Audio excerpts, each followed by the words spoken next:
Hi guys, welcome back to the channel. Second video about the decks that got support in Battle of Legends Terminal Revenge.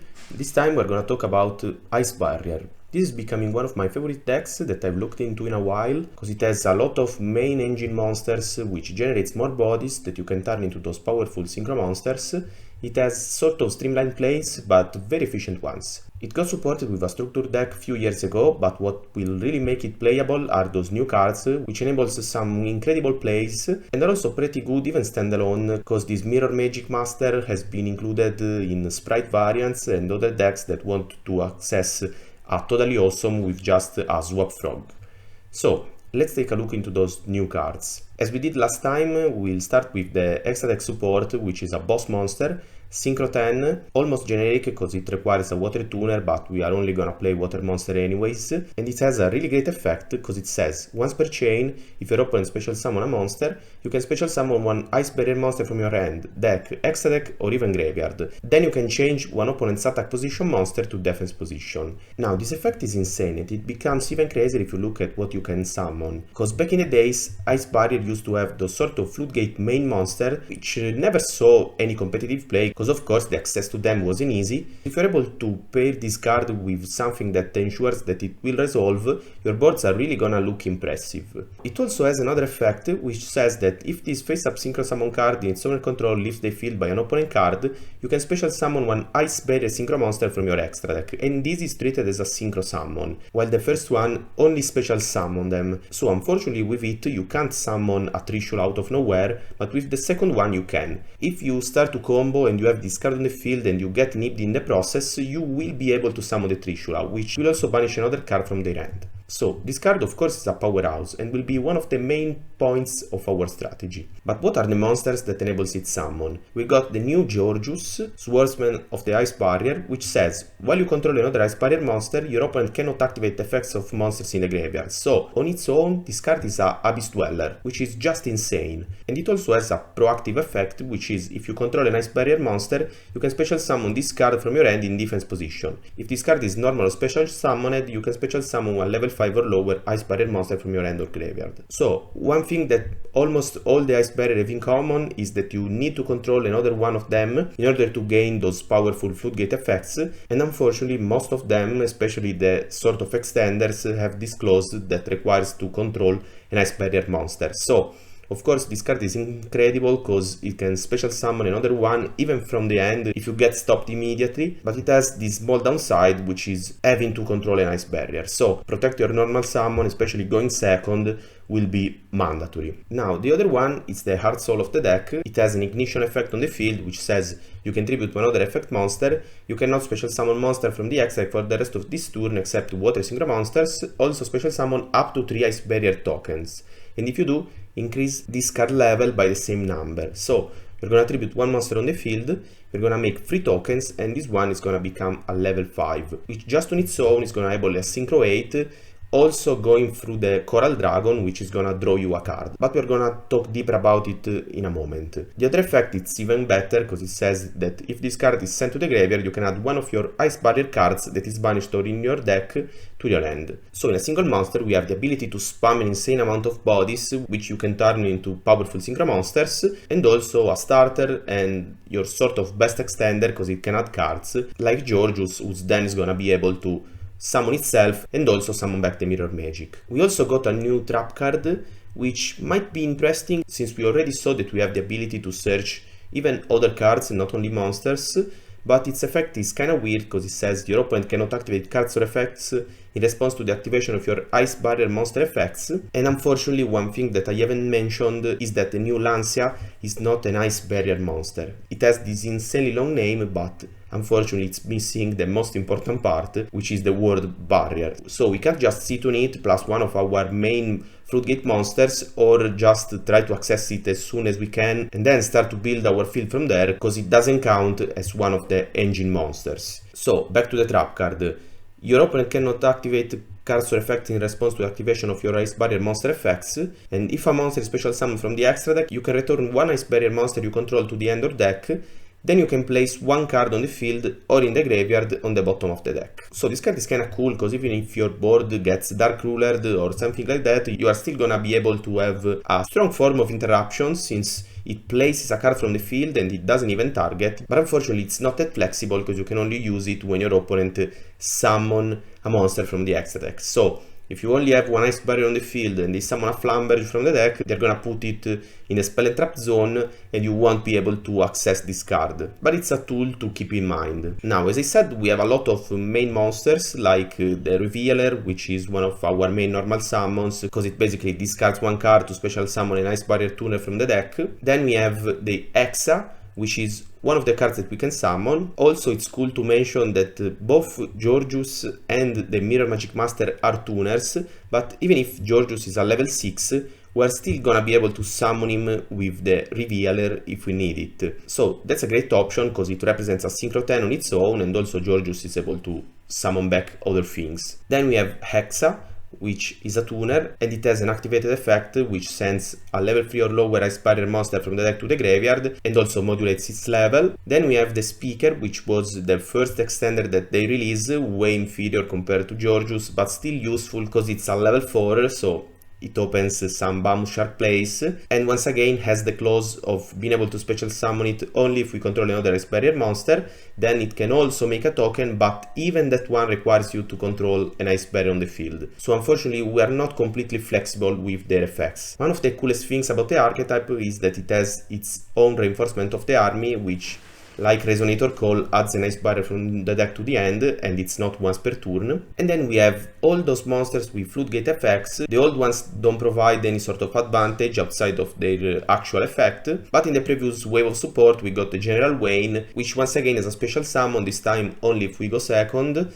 And also on summon it's able to add a spell trap from the deck. Unfortunately this one too requires to control an Ice Barrier monster, so going second this strategy is gonna be a little fragile and we'll need to work a lot on it if we want to have a competitive deck. About the Floodgates, we have stuff like General YuGiOh, which says when your opponent's monster effect activated on the field resolve, they must discard one card or their effect is negated. So this may not look that insane, but if you think about how many effects we need to resolve in order to establish a board, it really becomes threatening. And we also have stuff like anti-spells or cards that limit the amount of spell that both players or even just your opponent can activate. As we're gonna see in a moment, most of our main combos summons the Crocodile Dragon with a lot of non-tuners, so they're gonna be able to draw a lot of cards, because as we said, the Mirror Magic Master provides token and so the Speaker, so hand traps are gonna fit perfectly in terms of non-engines. Of course we're gonna play the free Medallion, one of the main reasons to actually play the deck. The free Revealer, which is gonna be one of our main starters, it leads to a common and stronger combo just on its own, so the deck in fact has a lot of one card plays, but it's kinda costly because it requires to discard a card, so maybe not the best card to play into hand traps unless we pair it with something else. We also have the Hexa, which leads to a weaker combo, but it doesn't require to discard anything. So if we only have Revealer and Hexa and a lot of non-engines, we'd rather go with Hexa if we can't play around hand traps. But the deck has really a lot of ways to do it, and it's very efficient, and we're gonna see that in a moment. Then we play, of course, the free Mirror Magic, because it's also a perfect discard. We play the free Georgius, and we play the free Speakers. I believe that the General Wayne has a merit to be played in the main deck, because even though it's kinda situational and it also has this downside of not being able to special summon itself when you go first, it's still a card that you can access even with Georgius. Even if you draw it, you can still pitch it and revive it later. It also has the ability to add basically any card, because it adds a spell trap, but as we saw, the Medallion it's able to add any monster, so it basically can access everything in the deck. And then, for the last monster, we are playing this Ice Jade Run Aegerin, which is a great tool, because all it does is basically discarding a card from the end, special summon itself, and a level 3 token. So, this is a level 7 tuner, which means that just by activating it and pitching one card, we're able to access the Lancia, which of course is not ideal if we can't pair it with some spell and trap negates or stuff like that, but it's insane to have a one card Lancia that doesn't require any sort of setup and can't be interacted with, because it means that when we actually perform our combos and we also add the Ice Jade into them, we're gonna be able to add this Lancia basically for free. Of course, we're seeing that we need more than one card that needs to discard, so it's way likely that we're gonna put cards that increase the hand size in a moment. The two spells that I decided to include are both useful tools. They both come up in different scenarios, like the freezing chain is required if you wanna access a one card play from just a Mirror Magic Master, because all it does is basically summoning back one Ice Barrier monster from the graveyard, level 4 or lower, and also has a bonus effect which can turn into a Floodgate, which says that if you control 3 or more Ice Barrier monster, they are unaffected by the activate effects of your opponent's monster that were special summoned from the X deck. It won't come up that often, but it's great to have it. And it's also a continuous spell. The other one is Winds over the Ice Barrier. It may seem more situational because it requires to tribute Ice Barrier monster from the field to special summon that many level 4 or lower Ice Barrier from the deck. And it also has an effect that provides follow-up. I'd say that it's more situational, because if we just look at the Mirror Magic one card combo, which is of course the weaker out of the ones that we have at our disposal, we see the immediate application of the freezing chains, because you can go into Almirage and then summon back the Mirror Magic, tribute the Almirage and perform your synchro summons. Whereas the Winds over the Ice Barrier still doesn't really increase the number of Ice Barriers that you have on the field, so if you get stuck, you won't be able to actually increase your board. But as we're gonna see in a moment, we have an insane Floodgate monster, which is just a level 3, and it's also gonna be our go-to play, especially after side deck, which is an anti-spell on legs, and being able to access it with Winds, which is a card that we can access with the Mirror Magic Master during our combos, is just an incredible tool. It's also a card that enables some pushes and also to play through entraps, so right now I'm gonna keep it, and I believe it will make the cut even in a refined build, because as I said, it's integral main of the combos that wants to end with Floodgates during our turn. Because it's true that we can always summon them with the Lancia, but if you think about it, if you're gonna be able to summon those anti-spell type of Floodgates during your opponent's turn, it means that they didn't add a board breaker, otherwise the effect of Lancia will be already negated. So I believe that if we want to have a really strong deck, especially going first, we need to build those fields during our turn. Now, before going into the extra decking details and also the other options that we have available, I'd like to take a look at some basic combos. Some of them are featured pretty much everywhere, like the one card Revealer and the one card Hexa, but we're just gonna use them as a starting point to also refine our build. So let's start by taking a look into the Hexa combo first. If we assume that we only have it alongside 4 non-engines, since we are not playing anything else, so that's actually the case if we only have Hexa as a playable card, we're gonna dump the Mirror Magic Master, which is gonna add the speaker from the deck. We're gonna special summon the speaker and use them both to go into the Coral Anemone, which will try to summon back the Mirror Magic Master. Now, the reason why I decided to add specifically the speaker instead of Georgius, which might seem the obvious choice, and it's also the one that will play better into entraps, since if we were lucky enough to resolve the Hexa, by adding the Georgius, we'll basically have 2 ways of trying to special summon back the Mirror Magic Master, which are the Georgius itself and the Coral Anemone that we are gonna make in this combo. The reason why I decided to add the speaker is that in this line we're gonna draw a lot of cards, so if one of those draws it's actually a Georgius, we'll be able to summon it and to extend our plays further, which is something that we're gonna talk a lot in a moment. Now, we're gonna use the Coral Anemone effect to try to summon back the Mirror Magic Master, and then we're gonna use the Mirror Magic, tributing the Coral Anemone to summon 3 tokens. Now, the most this play alone can do is the Adamantipator Dragite plus a draw 1, but if we want to draw the maximum amount of cards, we're also gonna use the Toker from Speaker, which at this point makes a total of a level 9, and we can turn the Mirror Magic and 1 token into Coral Dragon, so that we'll be able to chain block the most important draw, which is gonna be the one from Croco. So we summon the Croco Dragon, we go Chainlink 1 Croco to draw 3 and Chainlink 2 Coral Dragon to draw 1 card.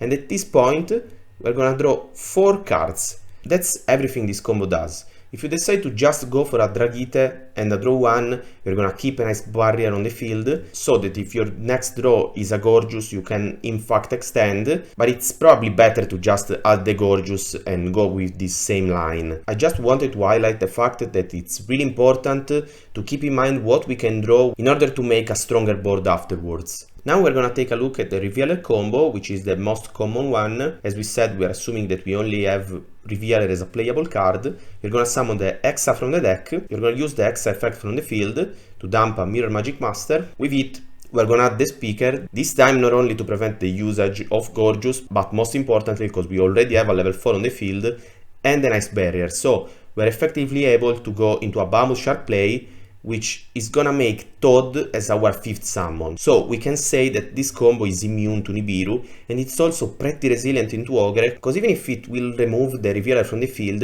we're gonna basically summon the Hexa and back to the combo that we have just shown. So it's crazy to think, but we have a 1-card play that plays around both Ogre and also Nibiru. Now we summon the Toad, we use the other 2 bodies to go into the Coral Anemone, which summons back the Mirror Magic Master. We use it tributing the Coral Anemone to summon the free tokens. We go into the Coral Dragon. We also use the Speaker as we did previously, and we're able to summon once again the Croco Dragon. Now, what we understood is that if we start with Revealer instead of Hexa, we're gonna use 1 more card from the end, but we're gonna have the ability to summon the Totally Awesome as 5th summon. And after that, we're still gonna be able to draw 4 cards. So that's absolutely insane, and it's crazy to believe how consistent those combos are. If you think that we have free Revealer, potentially free Hexa, we also have the free Medallion, plus a lot of other accesses that we're gonna feature in a moment. Now, back to the deck itself. What are the cards that we can draw into that will improve our handboard after we resolve a Croco Dragon play? Unfortunately, I have to say that there are not that many. As we said, the Hexa combo can be performed in another way, which adds Georgius with the Mirror Magic, then summons back the Mirror Magic with Georgius effect, and then the Mirror Magic will tribute the Hexa to summon free tokens that we can use alongside the Georgius to go immediately into a Croco Dragon, which will draw only 3 cards, but in case one of those draws it's actually the Freezing Chains, we'll be able to summon back the Georgius and effectively increase the power of our handboard, because in that case we will have 2 Ice Barrier monsters on the field, so the Abyss Dweller type of effect of Georgius will be live. But in terms of engine, that's pretty much it. So it's important to keep in mind that those were just 1-card combos, and if you start with more engine pieces, you're gonna be able to make incredible fields. But if we just stay in the context of those 1-card combos, the actual card that can improve our handboard in a significant way, it's basically the Ice Jade, because that alongside a water monster can effectively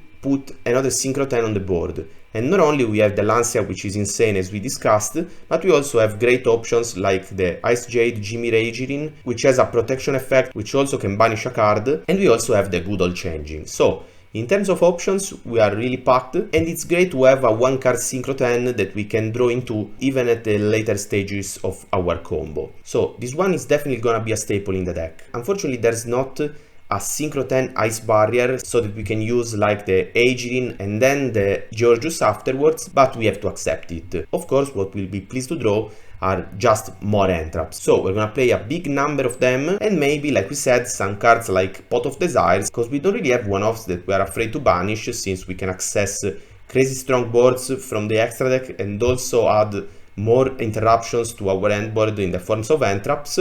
So I believe that this is gonna be a staple in our refine build. Now, since we have this insane draw power, I don't believe that we need to play just playsets of entraps. The chances of opening with multiples increase a lot, especially if we take account of those 1-card combos which comes alongside 4 non-engines, so I believe that I will add more names. But at this point, if we only play engine plus entraps, I kind of feel like we are becoming something like Melodious, but I still do believe that this approach will work as long as we have a defined plan for the going second. So as I already said, this is the most important thing to improve. And one idea came to my mind. Since we don't really have that many cards that can special summon themselves in an independent way, I believe that we could also place some Swap Frogs in there. Now, other decks like Sprite are already considering to play the Mirror Magic Master and also the Freezing Chains, because Swap Frog right now has become a 1-card play, since you can just normal summon it, send the Mirror Magic Master, add the Freezing Chains, summon back the Mirror Magic Master, which is an Aqua monster,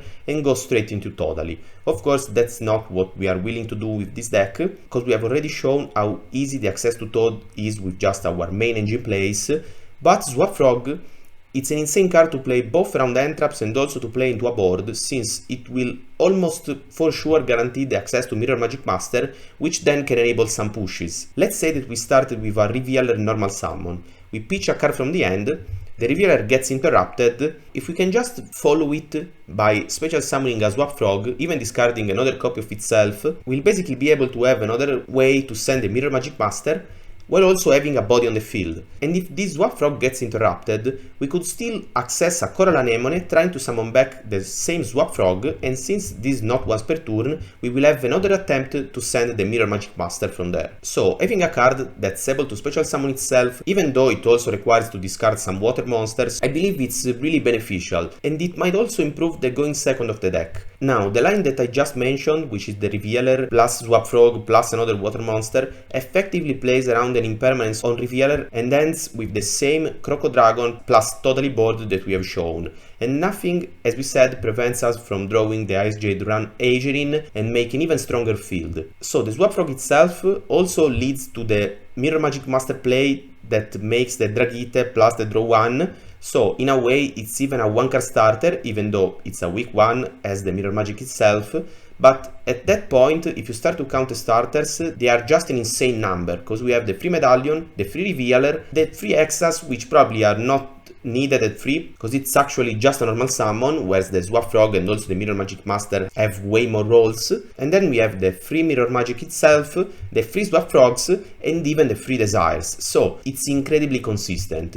And it's one of the main reasons why I already picked up those cards and I'm willing to play them in the near future. I haven't made a full spreadsheet and I haven't worked on the free card combos and such, but the last topic that I really want to discuss about is the importance of combos that reaches those Floodgates type of monsters during our turn instead of relying on the Lancia to summon back on our opponent's turn. If you take a look at the combos that we just made, we had cards like the Croco Dragon, which is able to pop a card on the field. We also had Totally, which is a generic negate. We mentioned a couple times that we're able to summon pretty easily the Dragite, which is a spell and trap negate, and we also have the Lancia itself. Those are mainly our endboard pieces. Those monsters will sit at the same time on the board and we can't layer their interruptions. It's true that we're gonna draw a lot of cards, and if we play this insane amount of end traps plus the draw cards, we are definitely gonna have a good number of them in hand, but especially as we go into game 2 and 3 and we'll start to play into board breakers and into refined decks for going second, since our deck is able to bring out those Floodgates which are just insane, like literally an in-engine anti-spell fragrance with no cost,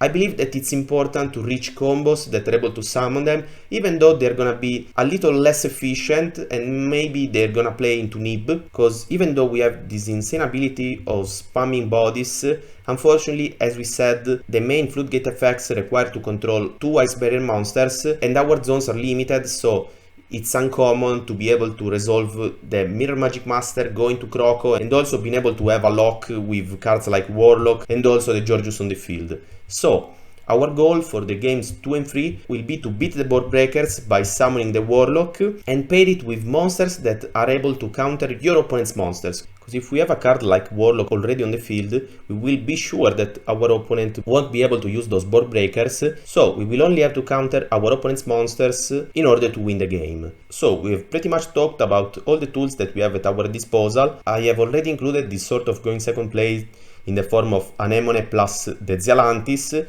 which is the combo that the Marincess deck used to do, and it's also important to have it since we rely mainly on synchro monsters, so we will be exposed to the barrier, but having a play that's able to clear all your opponent's field with basically just free water monster, because the Coral Anemone is gonna summon another one like the Promethean Princess used to do in the usual Zealantis combos, it's a great tool. Of course, the going second of the deck needs to be improved, and there are also some great synchro options like the White Aura Whale, which says that when it's synchro summon can destroy all your opponent's attack position monsters, so that's another way of being able to clear your opponent's field. Now let's take a look at an easy 2-card combo and see how we can play it out in a game 1 when we are not probably gonna have Floodgates like Warlock in the main deck, and how we can switch the same 2-card combos into a more oppressive field, especially after siding. So this 2-card combo, it's way far from the better ones that we have. But I just wanted to take the same approach that we had before with the Revealer. We're gonna pair it with a Georgius in hand. Now, we're gonna use the Revealer, pitching 1 card from the end. Of course, if the Revealer gets interrupted, we can still summon the Georgius and go into the Synchro 10 with 2 end traps in hand. But if it resolves, we can summon the Hexa, attempt to use its effect from the field, send the Mirror Magic Master from the deck. With it, we're gonna add the Speaker. Now we can safely summon the Speaker, go into the Bamboo Shark play that we just saw, summon the Totally as 5th summon, so we are effectively protected under Nib, and the insanely thing about Toad is that even if your opponent has Nibiru plus Impermanence, as long as he uses the Impermanence, we are going to attribute Toad to set that Impermanence on your field. With Shark and Hexa, we are going to summon the Coral Anemone, which is going to summon back the Mirror Magic Master.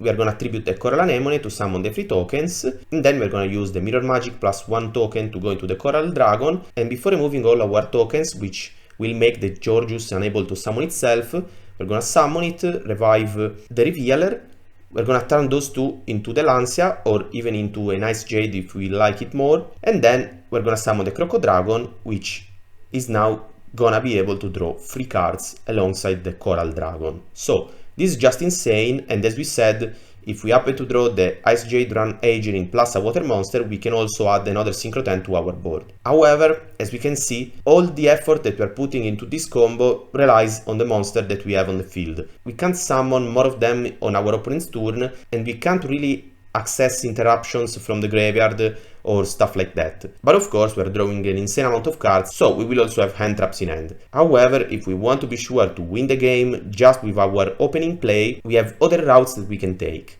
So let's take a look at the same 2-card combo, but willing to summon those Floodgates from our main deck during our turn, because as we said, if we rely on the Lancia in order to summon a card that basically shuts your opponent's spell and traps down, we are already saying that our opponent doesn't have a spell or trap that interacts with our board, since Lancia is only able to summon when your opponent special summon monsters, and that's usually not the first action that your opponent does when he has a Droplet or a Dark Ruler no more in hand. With the same 2-card combo, which as I said isn't the greatest, we are not gonna have such a cleaner line like the previous one, where we were playing always around an Imperm, we always had plays afterwards, we were guaranteeing to resolve the Georgius even if either Revealer or Hexa were interrupted.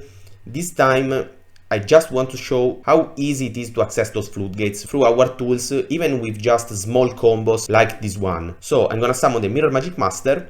We're gonna link those two off. Of course, this is odd because if the Coral Anemone gets interrupted, we won't be able to summon the Georgius, but it's also safe to assume that if the opponent had an Imperm, the Revealer it's almost a choke point because it also discards a card, so it's a good trade. Now, with the Mirror Magic Master, we're gonna add the Winds. With Anemone, we're gonna summon it back. We're gonna use its effect, tributing the Anemone to summon 3 tokens. Now we're gonna use Mirror Magic Master and 1 token to summon the Coral Dragon, mainly because we want to make space on the board, and then we can use the Georgius to summon back the Revealer. Now the cool thing is that Coral Dragon is a tuner, so we have a Synchro 10 on the board, but we don't need to use the Georgius, which we can keep on the board and successfully access its Floodgate effect, which is basically an Abyss Dweller for the opponent. So we're gonna use the Coral and the Revealer to summon a Synchro 10, which is gonna be the Lancia, and then we're gonna use the Winds, tributing 1 token to effectively summon the Warlock. With just a 2-card combo, we were able to end on an Anti-Spell Fragrance, which already applies, so our opponent doesn't have any Quick Play spell that he can play in the draw phase.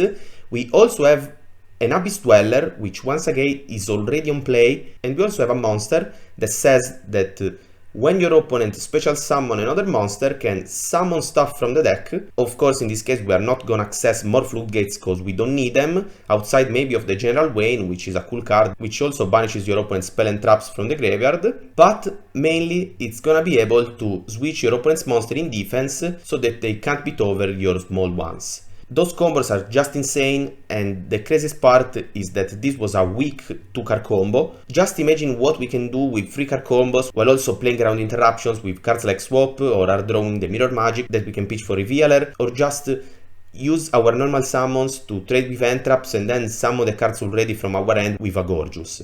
So the possibilities are endless, and I have high hopes for the deck. As I said, I believe that the going second needs to be improved, and there's also a completely different approach that we can take with the runic cards, which might even be the way to go, since as we've shown, we have really efficient combos that draws 3 to 4 cards, and if we pair those boards with a runic fountain and an insane amount of runic spells, then it's gonna be almost impossible for the opponents to deal with them.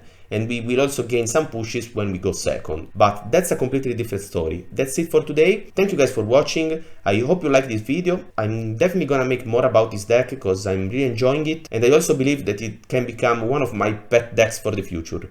So, see you guys in the next one.